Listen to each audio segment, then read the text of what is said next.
Buenas noches de nuevo y bienvenidos pues a nuestra lección de este tema, la cristología. Y vamos a hablar de estos dos temas o este tema que también es muy importante para nuestro crecimiento espiritual en cuanto al estado de humillación y de exaltación de Cristo.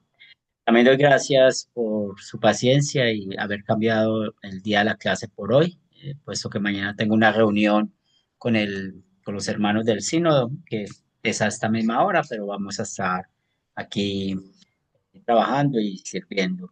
Y vamos a empezar con oración. En el nombre del Padre, del Hijo, del Espíritu Santo. Amén. Estimado Dios de gran misericordia, queremos dar gracias por la bendición de esta noche estar reunidos en tu presencia, por darnos tu palabra, que para nosotros es viva y eficaz, y cómo esta palabra nos ha enseñado mucho acerca de nuestra salvación, acerca de Cristo y también acerca de nuestro pecado. Por lo tanto, reconocemos que te hemos ofendido en pensamientos, palabras y obras, y gracias mil por no enviarnos al infierno, sino darnos a Cristo Jesús como nuestro Señor y Salvador. Ponemos en tus manos, Señor, nuestras vidas, que el Espíritu Santo siempre sea nuestro guía, nuestro maestro, y que nos ayude siempre a cuidar la verdad de tu palabra. Todo esto lo pedimos en el nombre de Cristo Jesús. Amén. Muy bien, hermanos, entonces hoy continuamos con el tema de la cristología. Vamos a hablar acerca de los estados de humillación y exaltación de Cristo. Esto es muy importante que lo identifiquemos, puesto que ya hemos visto que cuando estamos hablando de quién es Jesús, que es 100% hombre, 100% Dios, ya sabemos que lo creemos como un asunto de fe. No podemos entender bien cómo en una sola persona hay esas dos naturalezas que están unidas. Recuerden lo que vimos en la clase pasada, que no podemos separar esas dos naturalezas y nosotros necesitamos aprender a identificar estas partes de la doctrina que es muy importante en cuanto a quién es Jesús para nosotros. También hoy es una noche donde le damos sentido el por qué usar el credo apostólico. Recuerden que como luteranos confesionales, pues tenemos declaraciones escritas por los cuales usamos para enseñar la doctrina, para defender la doctrina y también para mostrar el compañerismo, que creemos lo mismo. Y una de esas confesiones es el credo apostólico. Y hoy vamos a seguir el segundo artículo de este credo que nos enseña que creo en Jesucristo, nuestro Señor, y de ahí continúa pues la explicación de lo que vamos a hablar. Entonces, muchas veces, así como las personas no entienden pasajes bíblicos porque no conocen la ley y el evangelio, y recuerden que a veces no van a entender cómo es un Dios que es de justicia, un Dios de amor, o como ya hemos hablado también, que podemos hablar de la doble justicia de Dios. Muchos no entienden eso y no lo entienden porque no saben, nunca han escuchado de la ley y el evangelio y por eso siempre inclinan la balanza a un lado. Entonces, un Dios de justicia nos va a castigar, por eso yo tengo que vivir de esta manera para que no me castiguen. Que eso fue lo que ustedes estudiaron en Academia Cristo con el legalismo.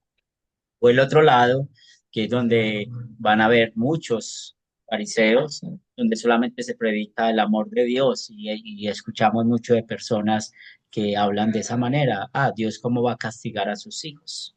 Yo no creo que Él los va a castigar, a defender esa posición y se inclina la balanza hacia el otro lado, pero ¿eso por qué ocurre? Por ese desconocimiento cuanto a la ley y el evangelio. Lo mismo pasa con Jesucristo. Nosotros leemos las escrituras, leemos los evangelios, pero yo he estado en clases con personas donde empiezan a decir, ah, Jesús dijo esto es su naturaleza humana, pero nunca quieren conectar la naturaleza divina. No, no quieren. Entonces, o al contrario, la que está usando su poder como Dios, pero nunca quieren usar su naturaleza humana. Y recuerden los ejemplos que vimos la clase pasada de temas cuando hacemos dos preguntas. ¿Murió Dios en la cruz? Si usted hace esa pregunta a alguien, usted va a levantar polvo y se va a dar cuenta que pocos saben de Cristo. O cuando hablamos que María es la madre de Dios, también eso va a levantar mucho polvo y se va a dar cuenta de que les falta una comprensión más de lo que la Escritura dice en cuanto a Cristo. Por esto damos gracias a la doctrina que ha creado términos para nosotros poder explicar un poco más acerca de quién es Jesús. Y uno de estos términos es hablar de la humillación de Jesús, ¿cierto? Y hablar de la exaltación de Jesús. Pero vamos a empezar hablando de la humillación de Cristo. Entonces, la pregunta para ustedes, ¿cómo explican ustedes a otras personas qué es la humillación de Cristo? ¿Qué es el estado de la humillación de Cristo? Carola, Bueno, el estado de la humillación de Cristo es que Él, pudiendo hacer las cosas con el poder que tiene de Dios, porque Él es Dios, pues se despojó, como dice la palabra, se despojó de lo que Él es y se convirtió en hombre y se dejó pues humillar. gracias. Vamos a seguir escuchando, Julio. Y buenas noches, Julio. Qué pena no Buena, saludarlo ahora, buenas porque noches, a pastor. veces a veces la recocha Ah, no me deja saludar. sí, Julio. muy buenas noches. Me alegró mucho ver al pastor Luis ahí, él ha estado muchas veces en Nicaragua, muy amable. Realmente en Filipenses 2 del 5 al 11 realmente ahí habla de lo que dijo mi hermanita ahorita, Carola. Realmente él no se aferró a su condición de Dios, sino que se despojó de eso y se humilló en su condición de hombre. Realmente es un acto de amor hacia la humanidad precioso. Bien, Vivi. Bueno, concuerdo bastante con el hermano. Él siendo Dios, estando en la gloria con el Padre, vino a esta tierra en forma humana, siendo hombre, por amor a nosotros, para padecer todo lo que nosotros padecemos y cumplir, ¿no? Con todo lo que nosotros no podemos cumplir. Así que esa es la humillación de él, siendo Dios, él se hizo hombre y no usó sus atributos divinos para defensa propia, sino usó sus atributos divinos para sanar, para curar, para evangelizar, para... Él solo siempre le dio la gloria al Padre, él nunca se exaltó, siempre fue humilde, fue un estado de humillación completo. Eso es lo que yo entiendo. Gracias. Félix. Jesús eh, tenía doble naturaleza, como hombre y como Dios, pero su naturaleza humana no hizo utilización de esa fuerza, de ese poder que le daba el Jesús divino. Entonces, por eso es que él, eh, eh, ese es su estado de humillación, el no hacer uso de esos poderes en forma constante ni plena, y su naturaleza humana siempre estuvo separada en el poder del poder divino que tenía Jesús Dios. Muy bien. Andrea, ¿ya Y, llegó Arturo? y qué bien que podamos definir esto. Entonces ya siempre que vamos a contestar esto, necesitamos decir, entonces, ¿No ha llegado? Jesús, 100% hombre, 100% Dios. Mientras que estuvo en este mundo, él no usó todo su poder como Dios. Y eso es muy importante que nosotros podamos identificar. ¿Por qué? Porque hay pasajes bíblicos que vamos a tener que explicar esto para poder tener un buen entendimiento. Si ustedes recuerdan la clase pasada que vimos cómo se comunican las dos naturalezas de Cristo, y acuérdense que estuvimos hablando el genius idiomático, o sea, de cómo la Biblia usa con las palabras esa comunicación que hay entre las dos naturalezas. También aprendimos el genius majestático, el majestuoso, que son los textos donde se habla más de de la característica de su naturaleza divina, y el apolesmático, que ya tiene que ver con el tema de la redención, que tiene que ver mucho con su naturaleza humana. Entonces, para nosotros poder entender un poco más esto, es aquí donde el estado de la humillación y el estado de exaltación juega un papel importante para explicar la doctrina. Este estado de humillación, como ustedes lo pudieron leer en el libro, también se llama estado de exinación, ¿cierto? Y es una manera de explicar con palabras qué consiste esto.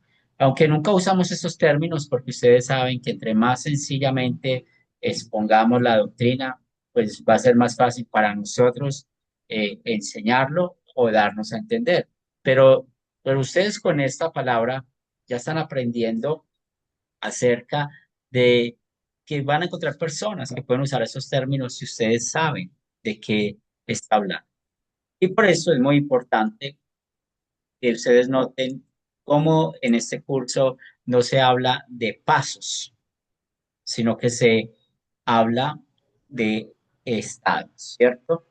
Todo lo vivió en la vida, porque si hablamos de pasos, vamos a querer mostrar de que hubo momentos en los cuales Jesús vivió más humillación que otros, pero no fue así. Desde que vino a este mundo, y desde cuándo, desde la concepción hasta la tumba.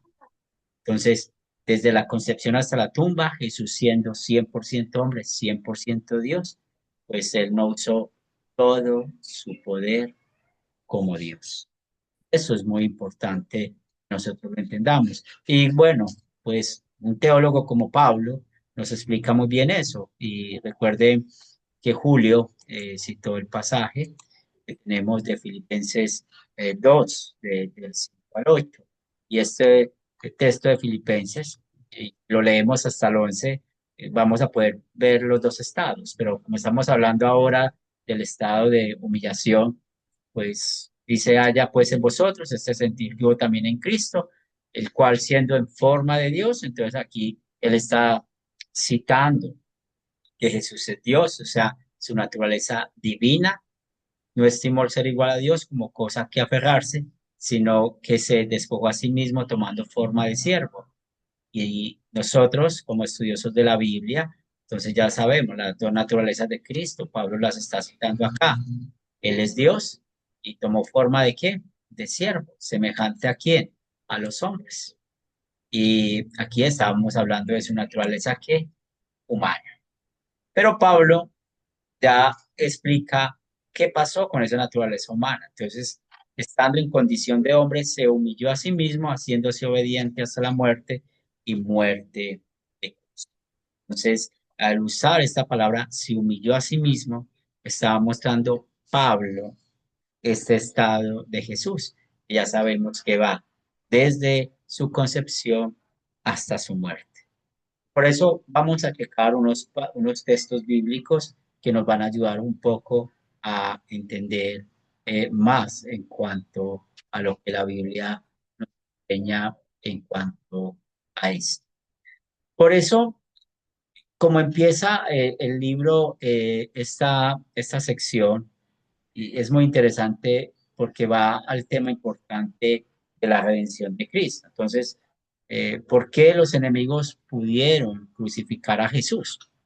Solamente piensen en otros pasajes en los cuales Jesús escapó, que lo quisieron apedrear muchas veces, lo quisieron tirar por un barranco, que quisieron muchas veces desaparecer a Jesús, pero no era ese el momento. Jesús muchas veces, por mostrando que Él es Dios, pues él escapó, él huyó. Pero en este caso, cuando llegó el Jueves Santo, Getsemaní, ¿por qué ellos pudieron crucificar? La respuesta que da nuestro estudio es muy sencillo, está conectado con el estado de humillación, porque Jesús lo permitió. Es donde vemos que esto fue una obra voluntaria de Jesús. Por lo tanto, si ustedes recuerdan, en el estudio no podemos hablar de, ay, qué pesar de Jesús, pobrecito Jesús, todo lo que sufrió. No, porque él lo hizo voluntariamente. Él sabía que en su estado de humillación tenía que sufrir todo esto por amor a usted y por amor a mí. Una vez escuché un sermón sobre un Viernes Santo y muchas veces muchos predicadores llaman el Viernes Negro porque Jesús dio ese día. Y para muchos es un día de mucha tristeza. Y bueno, Dios castigó a su hijo y sí, es algo que eso produce tristeza, pero cuando nosotros entendemos la ley y el evangelio, pues Jesús en su estado de humillación, él vivió esto como un acto de amor. Entonces nosotros simplemente necesitamos dar gracias a él porque el único que podía soportar esto fue Jesús. Por eso hay textos que son muy importantes que nosotros necesitamos identificar en cuanto a eso. Porque no podemos olvidar que Jesús, y lo explicaron ahorita Vivi, lo explicó muy bien, en cuanto él tenía que ir a la cruz y pagar por nuestros pecados, de sufrir el castigo de la muerte. Y él realmente sufrió este dolor que nosotros merecemos sufrir por el pecado. Y por eso nosotros necesitamos cuidarnos de pensamientos que han hecho daño a la doctrina de Cristo. Y hay un error que muchos hablan, que es el kenosis. Y la palabra kenos en el griego significa algo vacío, algo que es un hueco. Entonces, ¿qué habla este kenosismo? Dice que la humillación de Jesús consistió en que él se despojó de sus poderes divinos en momentos desde su concepción hasta la muerte. Y esto es el error más grande que ustedes van a escuchar en muchos que quieren hablar acerca de Jesús. Yo lo he escuchado en sermones de predicadores evangélicos, yo lo he escuchado en conferencias y esto es lo más típico que van a escuchar. Y mire, si no escuchamos bien, nosotros vamos a caer en el mismo error, ¿cierto? Entonces, la humillación de Jesús consistió en que se despojó de sus poderes divinos en el momento de su concepción hasta su muerte. Es decir, el problema grande aquí no es solamente el de haberse despojado de sus poderes divinos, sino que hay un problema más grande. ¿Y cuál es el problema más grande? ¿Quién de ustedes ha identificado el problema grande que hay acá cuando se dice que se despojó de sus poderes divinos? Un problema mucho más grande. ¿Cuál es?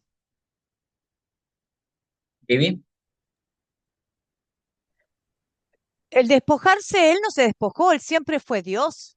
Él retuvo ese poder, no lo puso en práctica, no lo usó para salvarse. Porque si él no hubiese sido Dios, no nos podía haber salvado a nadie, se hubiese salvado a sí mismo. Porque Muy él bien, murió siendo Dios para salvar al mundo. Era la única forma de poder ser salvo. muy Él bien, retuvo ese poder para poder cumplir la obra salvadora, porque era la única forma. Y nosotros podemos ver en el tremendo castigo cómo Dios aplicó toda la ley sobre él que merecemos nosotros por los pecados del mundo. Pecados tremendos, porque uno no son pecados que uno puede decir, robé, no, hay pecados tremendos que él tuvo que pagar sin haber hecho nada. Entonces, él siempre fue 100% Dios y 100% hombre, y necesitaba ser Dios en la cruz también para salvarnos a todos. Eso es lo que yo entiendo, pastor. No sé si está sí, bien o está bien explicado. Julio, Sí, no sé si estoy en lo correcto, pero me corrige. Una demostración de eso, que él nunca dejó de ser Dios, es cuando a Pedro, él le dice, Pedro, Satanás te ha pedido para sacudirte. Él era Dios Él era Dios realmente, entonces, no sé si estoy en lo correcto, pastor, gracias. Sí, estás hablando de un tema bueno y enseguida vamos a complementarlo. Carola, Pastor, el estado de máxima humillación de Jesucristo fue morir, sí, me parece. sí. Félix, Bueno, en cuestión de el concepto que tenían del poder que ejercía Jesús como, como hombre y como Dios, el poder divino de Jesús se manifestó después de la resurrección. El gnosticismo decía que podía ser que Jesús se despojó de todas sus propiedades divinas para convertirse en un simple ser humano. Se- este error decía que Jesús mostró una naturaleza de hombre y perdió su naturaleza divina. Perdió la omnisciencia, calmaba las tormentas, los poderes de cambiar el agua en vino. Todos esos poderes él los había perdido como hombre.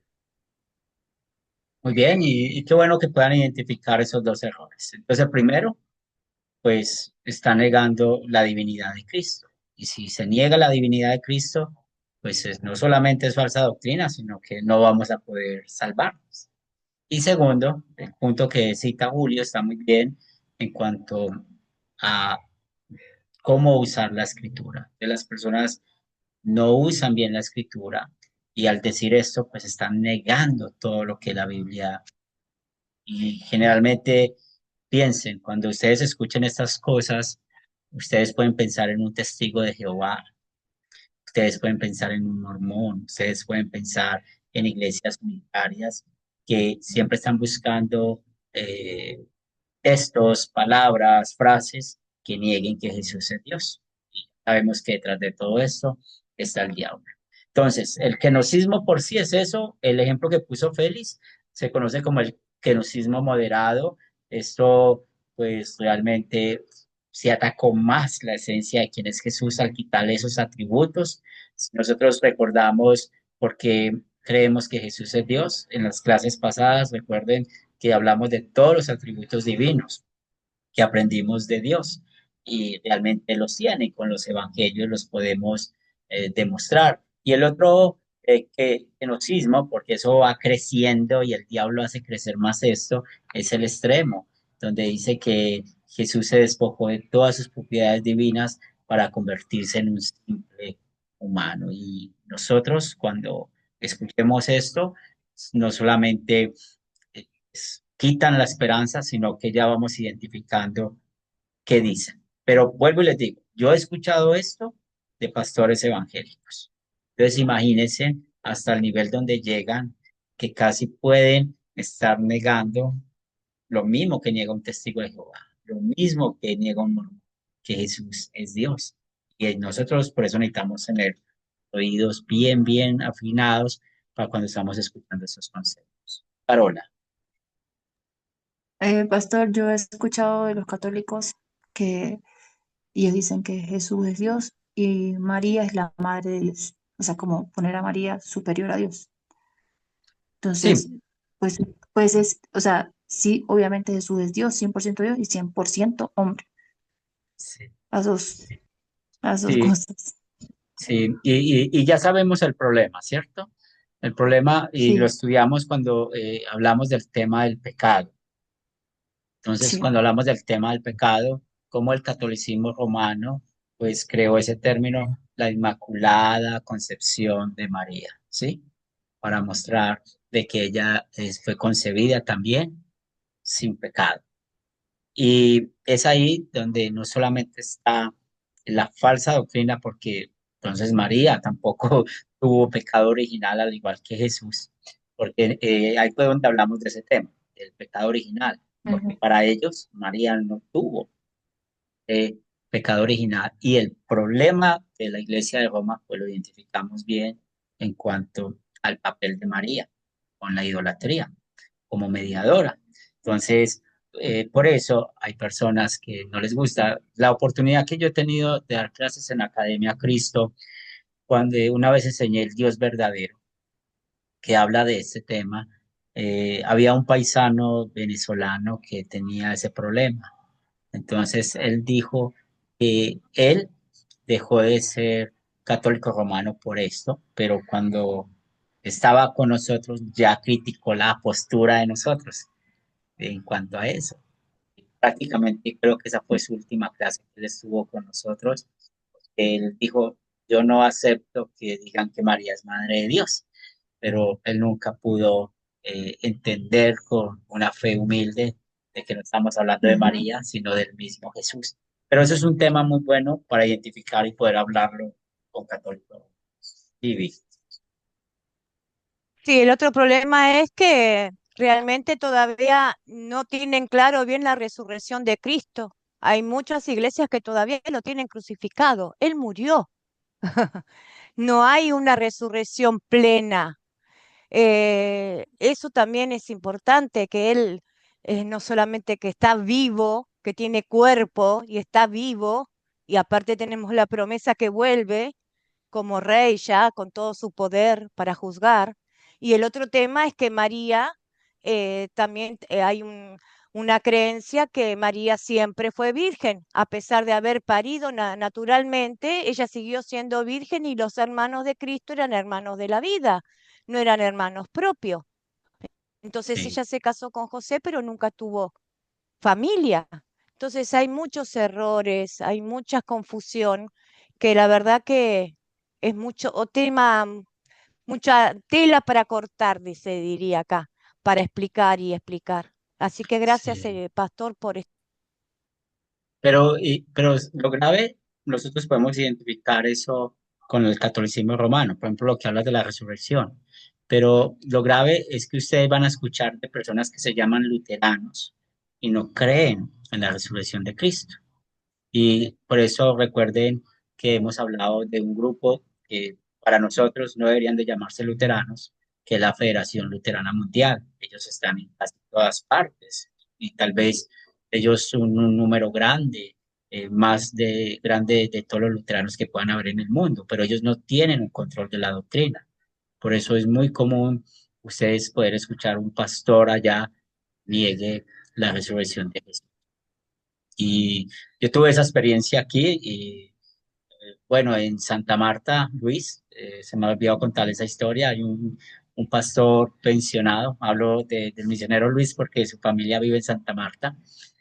Y hay un pastor pensionado de la Federación Luterana Mundial y él me contactó para, él quería trabajar con nosotros, todo esto, pero cuando nos sentamos a hablar de la doctrina fue algo, una buena experiencia para mí, pero él se dio cuenta inmediatamente de la diferencia grande que teníamos y sobre todo con los milagros de Jesús, porque tenía muchos problemas con los milagros de Jesús en cuanto a esto lo que estamos viendo, las dos naturalezas. Y es una persona muy, muy emotiva, muy chévere para conversar, para hablar. Y así como conversamos por unos días, pues igualmente quedamos en eso. Y él, no sé si todavía vivirá en Santa Marta, pero él estaba muy interesado en eso. Entonces, mire que eso es muy cercano a nosotros y es donde necesitamos tenerlo. Entonces, como estamos aprendiendo para presentar defensa, pues el mismo estudio les presenta a ustedes estos textos bíblicos, ¿cierto? Entonces Cristo insistió que tenía su naturaleza divina, como está en Juan 8:58. Él mostró que hacía la obra de Juan, en San Juan 5:17. Él mostró su atributo de omnisciencia, el ejemplo de cómo calmó la tormenta. Pues claramente Dios no puede cambiar, eso es un atributo de Él y el que el Hijo de Dios se despoje de sus propiedades es efectuar un cambio de Dios pero realmente el gnosticismo es lo que dicen esa falsa doctrina, ¿cierto? Por ejemplo, el gnosticismo debe enseñar que durante los 33 años debió suspenderse la eterna generación del Hijo por el Padre, la procedencia del Espíritu Santo del Padre y del Hijo, como también el gobierno del mundo por medio del Hijo. Entonces, acuérdese del efecto dominó. Si se cae una ficha, van a caer todas. Y por eso nosotros estamos dedicando mucho tiempo a hablar de esos temas, porque estamos hablando de nuestra fe, de nuestra salvación. Cuando enseñamos a los grupos sembradores, cuando enseñamos a personas que van a tener estas ideas, pues nosotros cómo vamos a estar preparados para presentar defensa usando esos textos bíblicos, preguntarles a ellos, bueno, ¿cómo podemos interpretar esto? Porque si no creemos en que Jesús tiene esa naturaleza divina, pues no vamos a entender esto. Y si vemos que una persona niega eso, pues es una clave de entender que no es una persona salva, porque está negando una doctrina. Claro, con el kenosis,ismo, esto es lo más típico que se escucha de verdad para que ustedes puedan entender en el mundo cristiano, y pongo la palabra cristiana entre comillas, en el cual vivimos. ¿Tienen alguna pregunta, algún comentario de esto?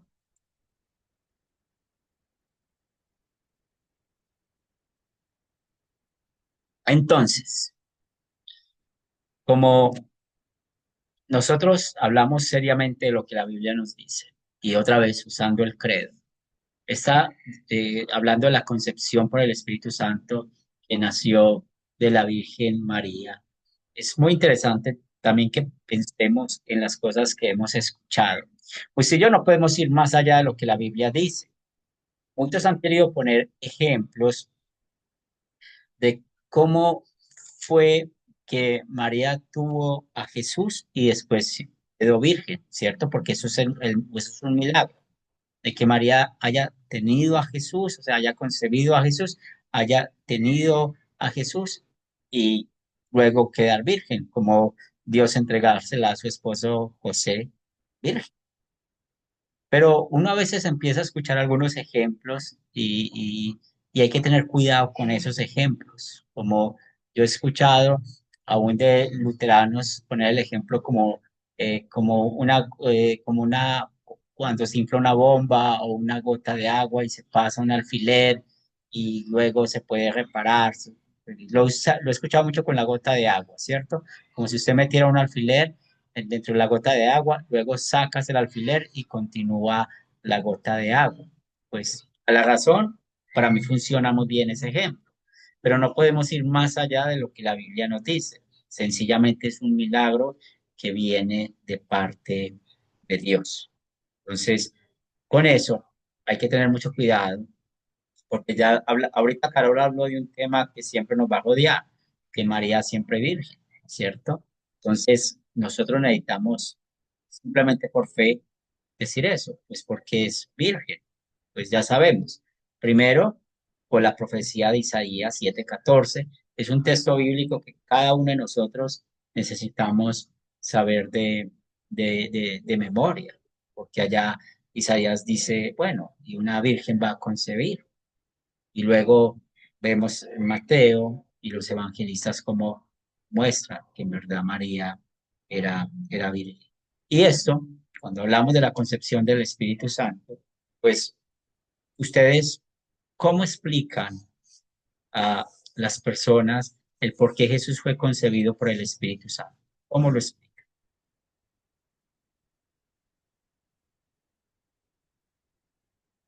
Vivi, Lo explico de la forma que lo explica la Biblia, que el poder de Dios la cubrió como una sombra, que es un milagro que hizo el Señor. Cuando se le presentó al ángel Gabriel, ella le preguntó, ¿cómo va a ser esto? Yo no conozco varón. Pero él le dijo, te cubrirá el poder de Dios como una sombra. Aparte, lo que yo siento en esa palabra, que la verdad que me llena de emoción de esa palabra, es que ella nunca supo. Dios fue tan delicado, Dios fue tan respetuoso, que ella jamás supo. Nunca se dio cuenta que ya había concebido. Entonces, ahí podemos ver el amor, la delicadeza, el respeto del Señor, el milagro que Dios hizo. ¿Cómo iba a nacer Jesucristo, el Hijo de Dios, si no era concebido por el Espíritu Santo de Dios? Era imposible. Entonces, tenía que tener su parte humana por María, porque ya estaba en la genealogía, como usted explica tantas veces, la descendencia de David, iba a nacer el Mesías, un rey que nunca se iba a mover de su trono. Y José también era de la descendencia de David. Pero lo que yo explico es eso, que el amor, la ternura, el respeto de Dios la cubrió con una sombra y nunca ella supo en el momento que había concebido y estaba embarazada. Así que explico de esa manera, como lo dice la palabra, que el ángel lo que le dijo el ángel. Nada más. Muy bien. Y, y muy bien explicado y también para complementar el por qué fue concebido por el Espíritu Santo, tiene que ver con el pecado, ¿cierto? Con el pecado original. Es ahí donde Jesús, en verdad, fue concebido diferente a nosotros, y como enseña el Salmo 51:5. Porque otra vez, esto no solamente es cuestión de fe, sino también el por qué Dios lo hizo. Y nosotros venimos de hombre y mujer con el pecado original, pero Jesús no. Por eso esa concepción por la obra del Espíritu Santo. ¿Y por qué les hago esta pregunta? Piensen en los que creen que los niños no tienen pecado. Piensen en eso. Miren la doctrina tan fundamental que están negando al decir que un niño no tiene pecado. Ya que ese niño también tuvo que ser concebido por el Espíritu Santo, para que ese niño no tenga pecado. Y la Biblia no nos enseña eso. Que la Biblia del único que nos habla que fue concebido por el Espíritu Santo es nuestro Señor y Salvador Jesucristo. Entonces, eso es muy importante que nosotros lo podamos eh, notar, porque eso es lo que a nosotros nos salva, la confianza en lo que Dios nos dice en su palabra. Entonces, ¿cómo vemos el estado de humillación de Jesús, siendo 100% hombre, 100% Dios? Pues lo vemos desde el momento que está en el vientre de María. Entonces, ¿cómo un bebé sobrevive estando dentro del vientre de una mujer? Pues todos nosotros sabemos. Está conectado por el cordón umbilical y por ahí pasa el alimento del bebé. Por eso es la manera en que Jesús también fue cuidado. Es decir, que él siendo Dios, él no usó ahí su poder como Dios, sino que él dependió del cuidado de María. Como dice el Evangelio, pues, le cambió los pañales. También recuerden cuando lo llevaron a los 12, cuando tenía 40 días de nacido, que lo llevaron al templo, ¿cierto? Entonces ahí vemos cómo Jesús tuvo el cuidado de sus padres, no solamente en lo material, sino también en lo espiritual. También cuando a los 2 años que Herodes mandó a matar los niños, mire que Jesús, siendo niño, él pudo usar su poder como Dios. Inclusive hay un sermón que yo conozco hace años del Adviento que habla de la preparación de la Navidad y, y ese sermón habla mucho del Dios niño, el Dios niño, y es una bella exposición de quién es Jesús. Y pues mire, Jesús, de quién dependió del cuidado ahí, no solamente del ángel que le dijo a José, pero quién cuidó a Jesús, hablando humanamente, José, creyó al ángel y huyeron. También podemos ver que nosotros necesitamos saber que después de los 12 años no sabemos nada de Jesús.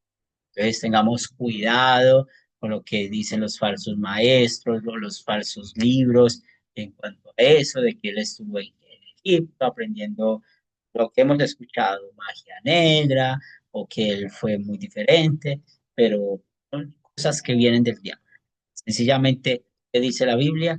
que Jesús fue creciendo en obediencia, no solamente a sus padres, sino también al Padre Celestial. Entonces Jesús dependió de un todo por un todo, como depende un bebé, como depende un niño que está pues bajo la potestad de sus padres, y por algo también lo llamaron el carpintero, fue identificado con su padre que era carpintero, él también. Entonces vemos todo esto en Jesús.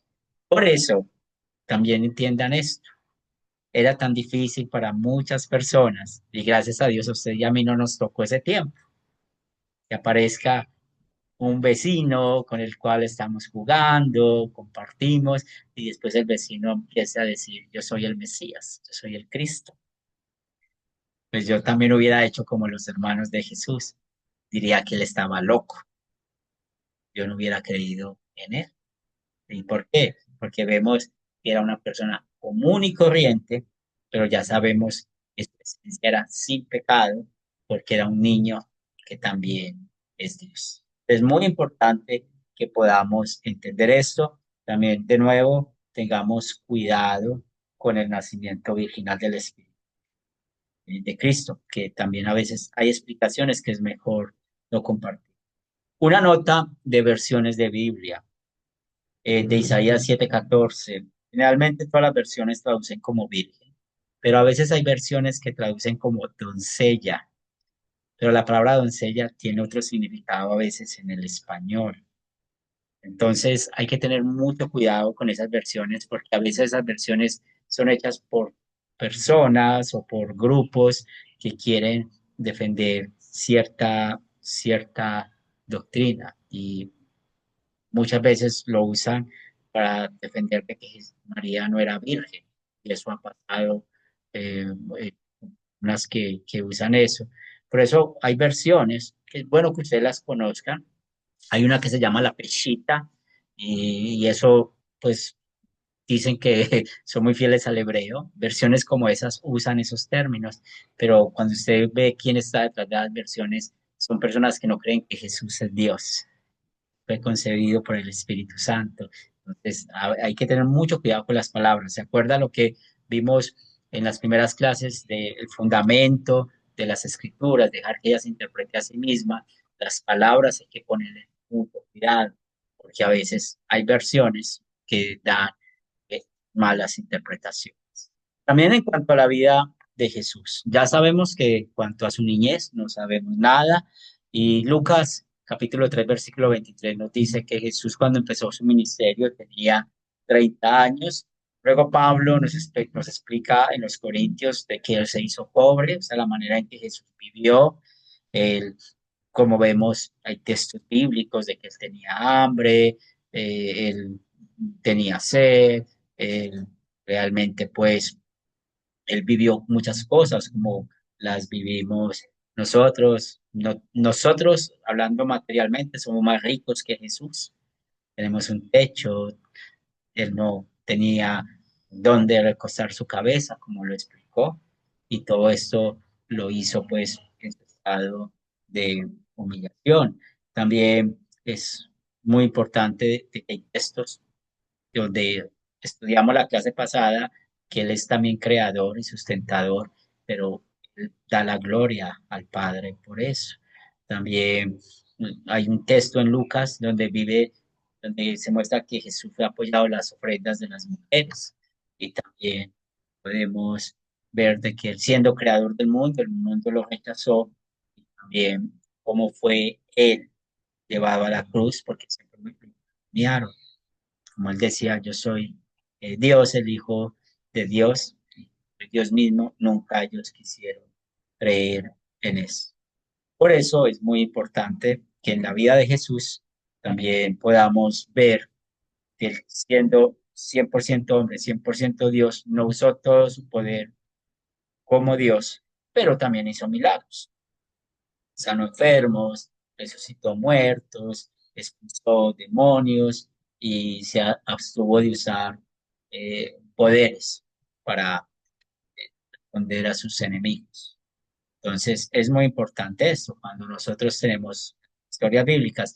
Por eso es muy bonito ese método que ustedes aprendieron de las 4C en la Academia Cristo. Nunca olviden ese método.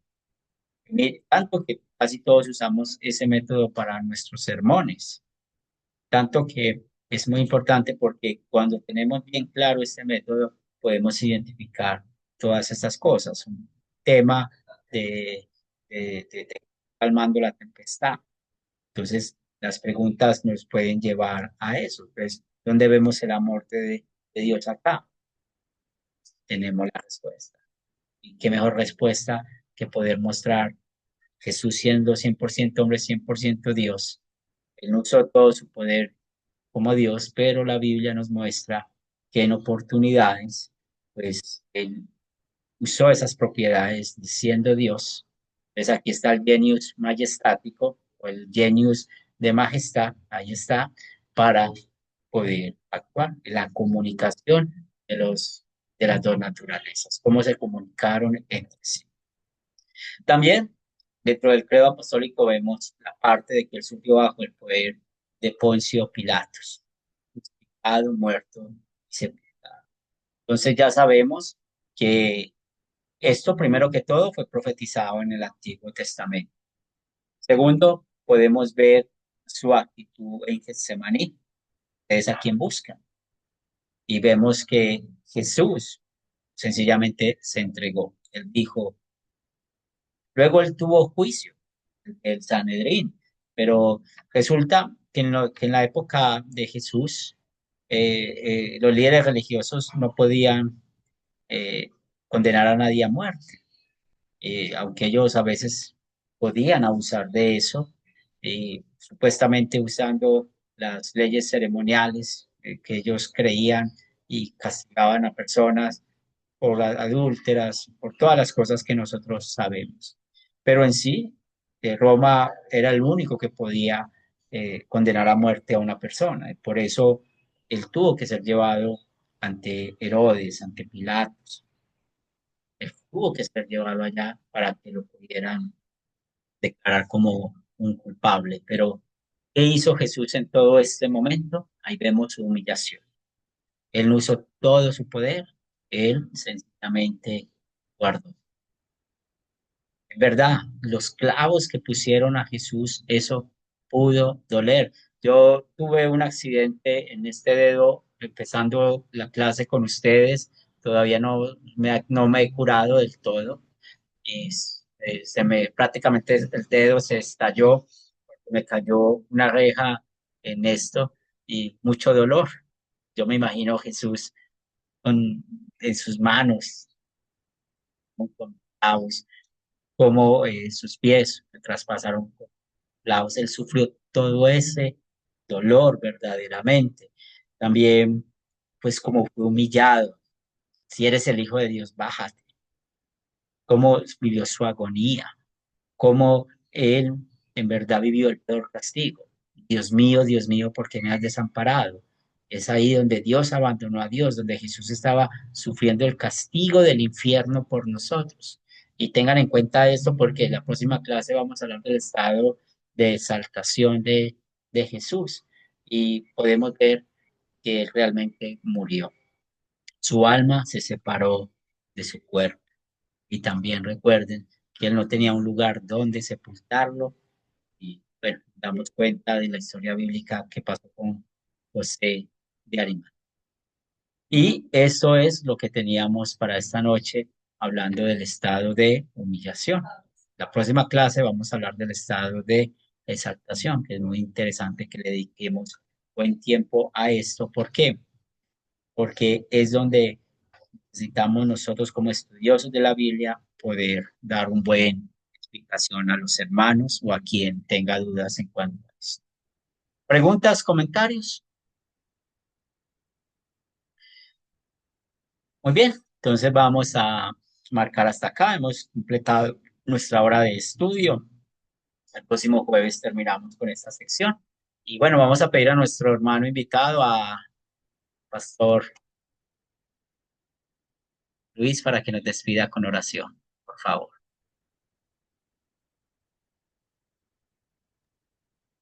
Gracias, Henry. Vamos entonces a orar. Bueno, Padre Celestial, te damos tantas gracias por tu amor hacia nosotros, un amor que jamás podremos entender, pero sí podemos disfrutar, Señor.